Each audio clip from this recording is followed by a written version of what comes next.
Okay, so let's move on to the next speech from the Dr. Yan Xu. And Yan Xu obtained his bachelor and master degree from South China University of Technology and PhD degree from University of Newcastle, Australia in 2008, 2011, and 2013, respectively. And he did postdoc research at University of Sydney with the University Fellowship. Now he is now the Nanyang Assistant Professor and also a cluster director at Energy Research Institute at Singapore.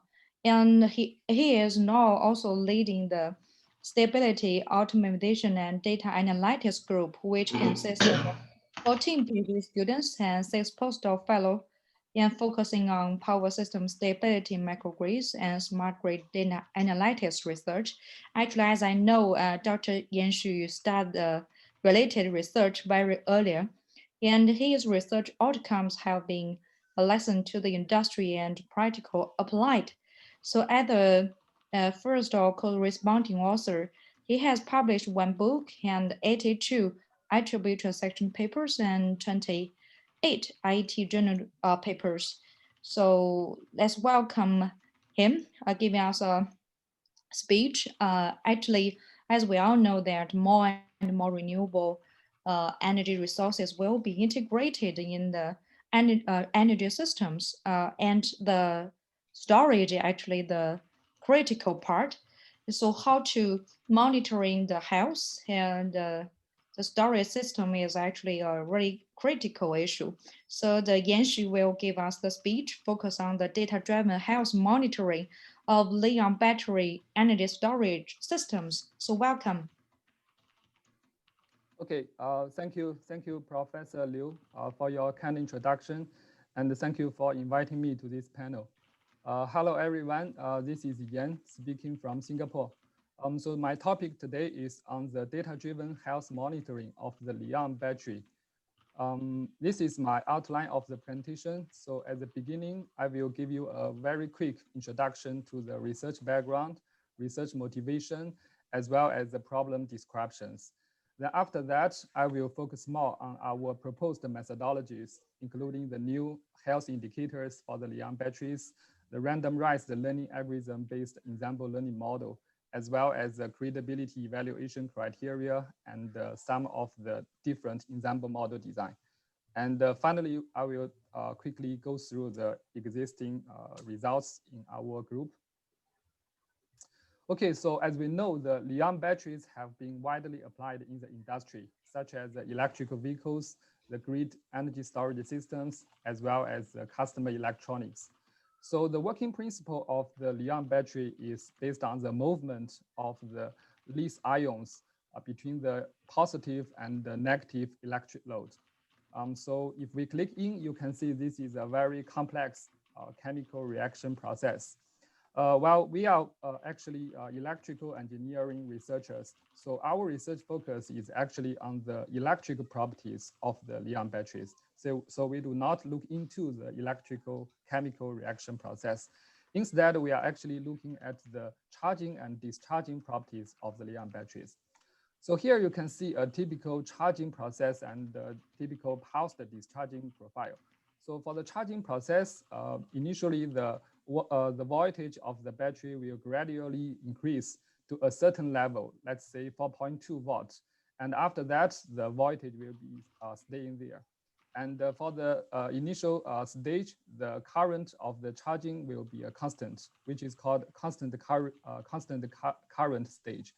And after the voltage is charged to a certain level, the current will dramatically reduce and the charging will be finished. So this is a typical charging curve.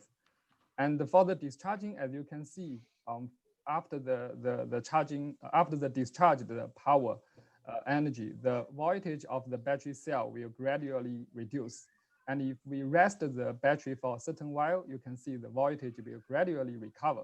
And after that, we continue to discharge the battery. So after that, the whole process, you can see the voltage of the battery will go down to a certain level. And after that, the energy in this battery cell will be exhausted.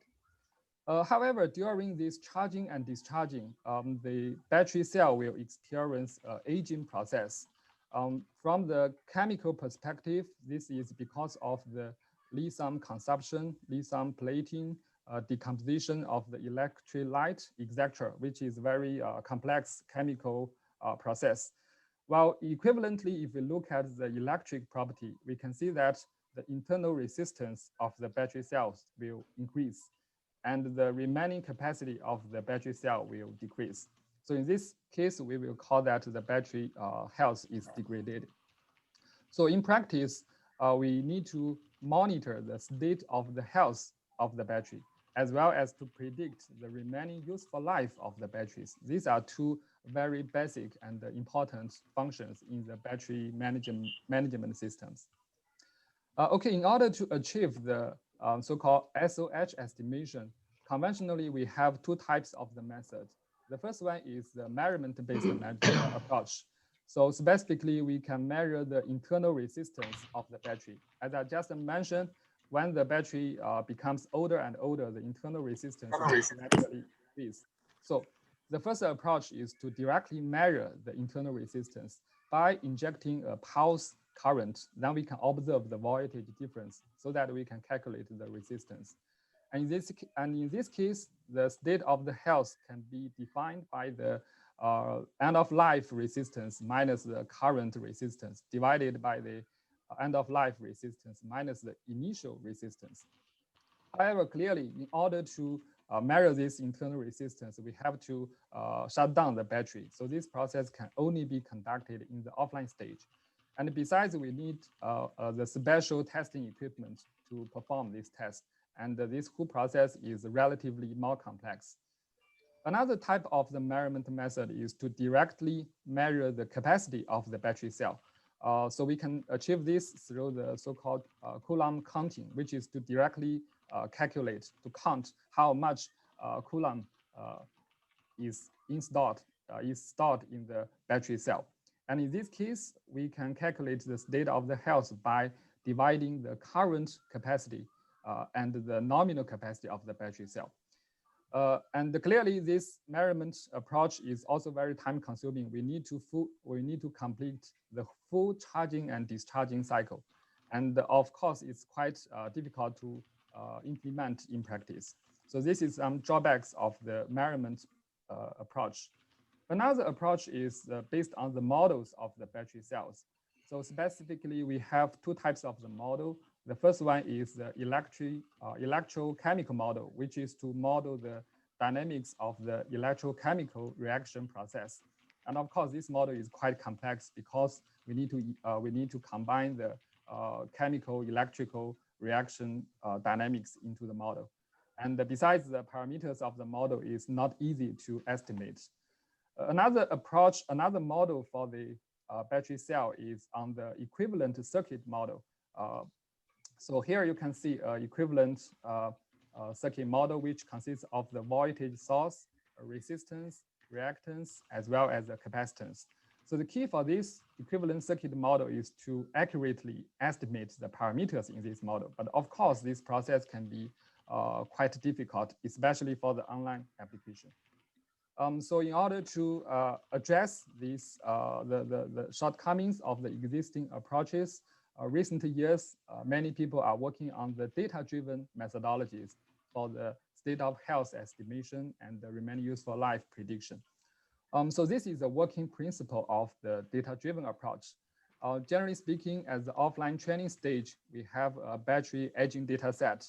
Then we can perform the degradation data analytics, and then we extract the health indicators, which is called HI for short. And after that, we can train a machine learning model to extract the relationship between the HI and the SOH. And after that, after this model is well trained, we can directly apply this model for online. So in the online operation, as long as we can measure this HI, we can directly estimate the SOH of the battery cell. And based on the estimated SOH, we can also predict the remaining useful life of the battery cell. So the advantages of this data-driven methodology is quite apparent. First of all, we don't need the knowledge and the models for the aging mechanism as well as equivalent circuit model. And this approach is relatively more flexible and easier to apply in practice. And besides, it can support the online and real-time computation because as long as the machine learning model is trained, the online application is very fast. So here you can see the key research problems for this approach is on one hand is to extract the HI, and on the other hand is to train an effective machine learning model. So this idea is actually not new. A lot of people have been working on this, but if you look at the existing works, we can see that many of the works are based on the conventional health indicators, which have certain drawbacks or limitations. For example, they can only extracted from a certain process and they cannot be transferred for different operating conditions. As for the machine learning algorithms, existing approaches are based on the very traditional algorithms, such as the basic artificial neural network, regression tree, etc. So in our research group, our focus is on the novel health indicators, which can be adaptive to different working conditions and easier to measure and obtain. And besides, we want to extract the more correlated health indicators so that we can have a higher accuracy. And in terms of the machine learning models, our focus is on the, we try to develop more accurate machine learning models, which has a lower computational cost and the higher reliability as well as the transferability. So this is our research focus in this area. And next, I will introduce the specific methodologies developed in our research group. So in order to develop a data-driven approach, we need the battery aging data set. So currently we are using 3 open source battery cell aging data sets, which are published by NASA, Oxford University, and the University of Maryland. As you can see that for these data sets, they have different voltage ranges and they have different cycling profiles. And these 2 figures are the illustrations of a NASA data set for pulsed discharge and the reference discharging. So as you can quickly see from these discharging voltage profiles, so different colors stands for different life cycles or different ages of the battery. As you can see that for different ages, the charging time of the battery is quite different. So from this, we can simply see that we can use the charging time of the battery as a health indicator, right? And based on that, the first work we have done is to perform a comprehensive review of the existing health indicators. So we have went through most of the existing publications on the health indicators. And you can see that generally speaking, they can be divided into 3 types. One is for charging mode, other one is for discharging mode. And some other health indicators can be used for both charging and discharging modes. However, you can see that existing health indicators have certain disadvantages. For example, some of the health indicators has to go through the full cycle. And some of the health indicators have to cover certain range of the voltage levels or the current levels. And some health indicators are only used for a certain levels of the state of charge, SOC for short. So in our group, we have actually proposed 3 new health indicators. The first one is called EEDVD, which is used for the discharging mode. So as you can see, this is the discharging profile, time and voltage. As you can see on the different current rate, the discharging profile is quite different. So this EEDVD is actually to measure the discharged energy of a certain voltage difference, okay? So the advantage of this HI, according to our experimental results, is that this health indicator is quite related to the state of health. And importantly, this HI can be used for different discharging currents. So it is more flexible for practical use. So this is the number 1 HI. Number 2 is so-called DECVD, which is for charging mode. And you can see from this figure, a different color stands for different charging profile of a different age of the battery cell. And this DECVD actually is to measure the time duration of the charging time for the battery cell from one voltage level to another voltage level. As you can see, according to different charging profiles, you can see that for different ages of the battery, the charging time is different. So this one is a very effective health indicator for us to predict the SOH. And the third health indicator is named as VVETI, which can be used for both charging and discharging modes. So left-hand side is the charging profile, right-hand side is the discharging profile. So this health indicator is actually to measure the voltage difference for a certain time interval. For example, if we define 5 seconds, we measure the voltage difference between these 5 seconds, and we use this voltage difference as an indicator.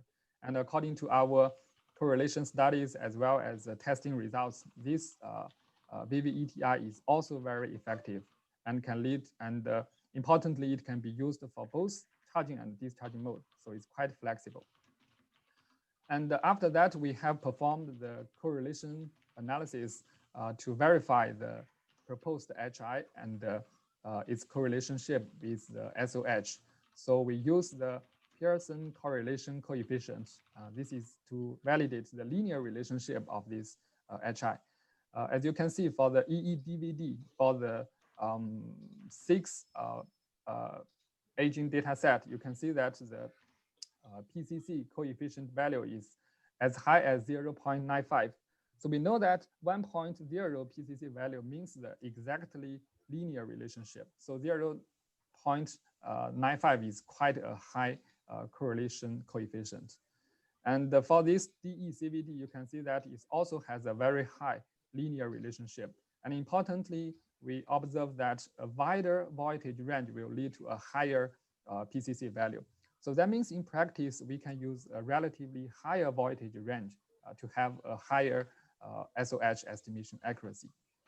And as for this VVETI, we have used the Spearman correlation coefficient, SCC, to validate its monadic relationship between the HI and the SOH. So you can see that for the discharging mode, the values is also very quite high. And for the discharging value. 那个我首先第一个啊，我想看，要不咱们就这样吧，就是说那个我明天，就是他是Okay, sorry for interruption. Okay, so then let's move on. So for the discharging mode, you can see that the VVETI also has a very good relationship with the SOH, and you can see the scatter plot. And some other observations is the longer the time interval, the higher SCC value we will have. So in other words, for the VVETI, for practical use, we can relatively have a longer time duration to record the voltage difference. So the accuracy will be higher. And if we compare the charging and discharging mode, we can see that this VVETI is more related to SOH in charging process than the discharging process. However, anyway, this VVETI can be used for both charging and discharging mode. And after the health indicator extraction, the next and very critical step is the machine learning model. Okay, so as the two experts just presented, there are numerous machine learning algorithms. So in our research group, we are actually mainly focusing on the randomized learning algorithms. The most typical algorithm in this area is called extreme learning machine, ELM for short. And actually this is the, from the structure, you can see that this ELM is a single hidden layer feed-forward neural network. So the working principle of the ELM is to randomly select the input weights, okay, the W weight and the B bias. And after that, we analytically calculate the output weights beta. So in this way, the ELM can can finish the training without any gradient calculation and without any iterative process. Okay, so this the idea of this randomized learning algorithm was firstly proposed in early 1990s, and later on the ELM was formally proposed and promoted actually by our colleague Professor Guangbin Huang in our school. And his work in this algorithm have been cited by over 9,000 times since the year 2006. So this is the one of the typical randomized learning algorithm. The other one is called randomized vector functional link, RVFL for short. So you can see that the difference between this one and this one is that the RVFL has an additional link between the input layer and the output layer. So it will use a matrix form to finish the training. But again, the input weights between the input layer and hardened layer is still randomly selected. Okay, so you can see that this randomized learning algorithm has a very simple network structure and a very fast training speed because it does not need any gradient calculation and any iterative process. However, of course, the drawbacks is that because of its simpler structure, sometimes, especially for the complex data set, the performance may not be so satisfactory. Just like commented by Professor Zhao in his presentation. So the traditional neural network and the deep neural network, the difference is that the deep neural network will use more hidden layers so that they can extract more complex relationship among the data. So one of the drawbacks of this randomized learning is that sometimes the accuracy may not be satisfactory. So this is number one. And number two is that, as we just mentioned, the input weights is randomly selected. So every time you train this ELM, you will have a slightly different model because every time the input weights will be different. Okay, so the output will also be slightly different because of the different model parameters and the structure. So this is the second potential drawbacks for the randomized learning algorithm. So in order to overcome these drawbacks, in our group, we have been developing the ensemble model based on the randomized algorithm. So by its name, the ensemble model means we combine a set of individual models together to make a collective decision. For example, we want to diagnose the health of the battery. We are going to see the doctors. So instead of just seeing one doctor, we want to see a number of doctors. So we want to see different doctors from different hospitals, maybe from different cities, even from different countries, right? So in order to make a successful ensemble model, we need to ensure that the whole individual models are as diverse as possible, okay? So you can see that because the randomized learning algorithm, every time when you train it, it will have a different input weights. So essentially it will be diverse. That's why the random algorithm are very perfect candidate for the ensemble learning. Okay, so in our group, we have designed different ensemble models. The first type of the model is only based on the ELM. In other words, we only use the ELM to compose the ensemble model.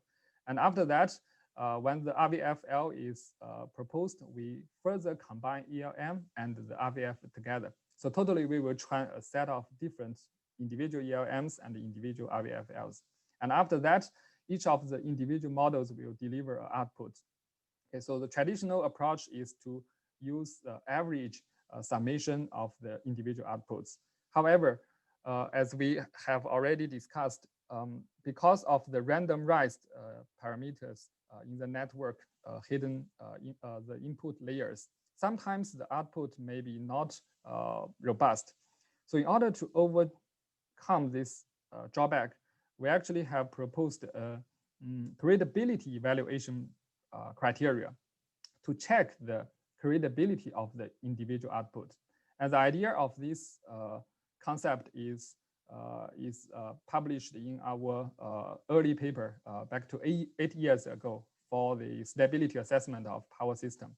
The general idea is that we check the difference between the output of the individual models and the expected outputs. And based on the probabilistic distribution of the individual models, we can set different criteria and threshold to judge if the output of the individual model is credible or not. If it's credible, we will keep in this ensemble model. Otherwise, we will discard this output and we exclude this output from the whole ensemble model. Okay, so this is the two basic ensemble model. And after that, we further developed a hierarchical ensemble model. So in this structure, we have two levels of the so-called ensemble model. The number one is still to train a set of individual randomized models. And after that, we train an additional model to aggregate the individual outputs. So in other words, instead of just using the average summation, we use another ELM model to analytically aggregate the individual outputs. And according to our simulation results, this structure can deliver a higher accuracy. While these ensemble models are actually for SOH estimation, another important concern is on the remaining useful life. Okay, so basically speaking, we consider the if the battery reaches 80% of its capacity, we consider this battery is dead. Okay, this is the end of the life, which is defined as 80% of the SOH. So the remaining useful life of the battery cell is the total cycle number at 80% of capacity minus the current cycling number. Okay, so in order to predict the remaining useful life, we are actually looking at the SOH degradation trend. You can see this is the degradation trend of the battery health. Okay. So in order to, you can see that this is a time series profile. So in order to predict this, in our group, we have used this so-called nonlinear autoregressive exogenous model, NUX for short, to predict this RUL. So idea of this structure is that we use the present and the past information predicted by the original model, and then we use this model, we add this model back to the input part of the whole ensemble approach. So you can see that in this way, we will use the past and the present information together to make the future prediction. And this can further improve the prediction accuracy. Okay, so the above slides are our proposed basic health indicators and the machine learning models. Then I will introduce the obtained results. The first work we have done is for the SOH estimation for discharging mode. So in this work, we use this EEDVD as the HI, and we use a single ELM as the machine learning algorithm. And we tested the whole approach for the Maryland University dataset. And we found that for this dataset, there is a lot of noise. So we also use SG filter to filter out this noise. And this is our testing accuracy. So you can see that this is our approach, and this is the existing HI in the literature. So in terms of the rooted mean square error, you can see that our approach has the least RMSE, which is only 0.73, quite promising for practical use. And we also tested this approach for different discharging rates. As I mentioned earlier, this EEDVD is suitable for different operating conditions. So we also trained the model using one current rate and tested for the different discharging rate. As you can see that the error has been increased, but still is in a very low level, only 1.23%. For more technical details, you can refer to our publication here. And the next work is for the charging mode. So in this work, we use the DECVD as the HI, and we designed an ensemble model for the ELM, and we tested on the two datasets, Maryland dataset and the NASA dataset. So you can see that this is the testing results. We also compared our approach with some of the existing machine learning models. You can see that in terms of the RMSE, our approach is the least one. Okay, for more technical details, you can also refer to this paper. And the next work is for both charging and discharging modes. So this one, we use the VVETI as the HI, and we designed the hierarchical ensemble model and tested on the 3 data sets. So this is the result.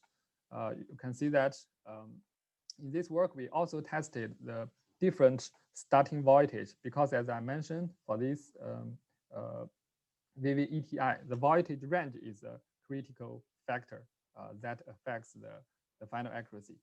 So you can see that certainly as the longer voltage range, the higher accuracy we can have. If we compare our approach, hierarchical ELM model, with other existing models, you can see that our accuracy is the smallest, okay, which is around 1.09% in terms of the RMSE. Okay. And last one is to predict the remaining useful life. Okay, when we predict the remaining useful life, instead of just giving you a single point, in our approach, we have actually designed an interval prediction model, which means that we can give you a range for the RUL, because it's sometimes pointless if I just give you a single value for the remaining useful life. Let's say the left cycle is just 100.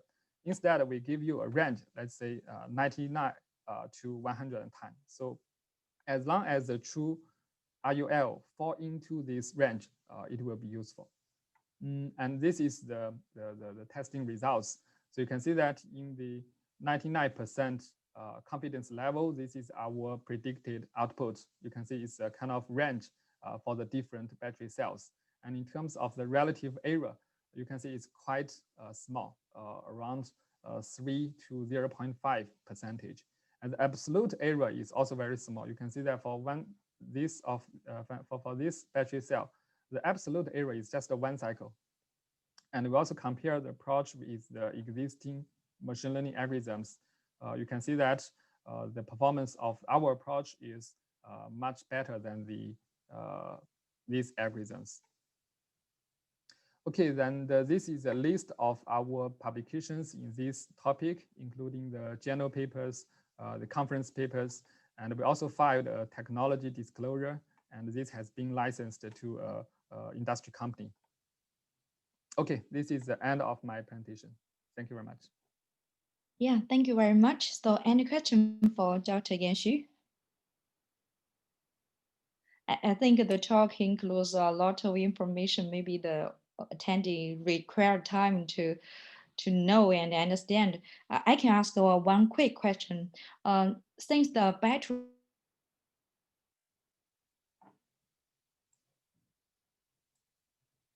Hello. We have lost you, Hello. Yan Li. We can't hear you now. Dr. Xu, can you hear me? Dr. Xu, can you hear me? Yes, I can hear you. I can hear you. Okay. Yes. We have to wait now for Yan Li. I wanted just to double check if we at least can hear each other. Yes, I can't hear hear. She should, I think. Off. Yeah. Okay, I'll text her over WeChat.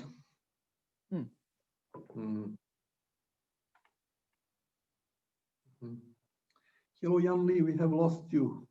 We can't hear you at all. Can you please try to do or rejoin the meeting and something like that, please? So we will see what will happen. According to the schedule, who should talk next?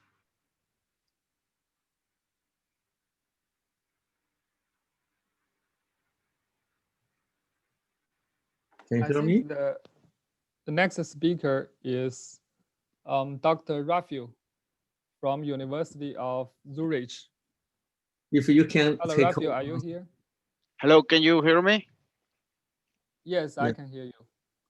Yeah, unfortunately, I cannot share my screen. Sure. Let me pass the host to but you. We can hear now, Yan Li. Yan Li, it's okay. You can return back to us. Yeah. Yeah, can you hear me now? Yes. Oh, yeah, okay, that's great. Sorry for because of the network. Actually, I have one question for Dr. Yanshu, maybe. Actually, since the battery have different stage and different stage has the different state. So how about the requirement of the data to make sure your model can predict the health state of the battery really well? Yeah, that's my question. Yeah. Okay, thank you. I think this is a very important question. When we develop the data-driven models, definitely we need to have the data, right? So basically speaking, for the same battery types, we can perform the standard aging test so that we can collect the data. So this is for the same battery type. And if we only have one type of the battery data, but we want to predict the SOH for a different type of data of the battery, probably we need to transfer the model. And this will come from the transfer learning approach. This is an ongoing research work in our group. Okay, I'm really looking forward to that. So thanks again. Yeah, let's Thank you. move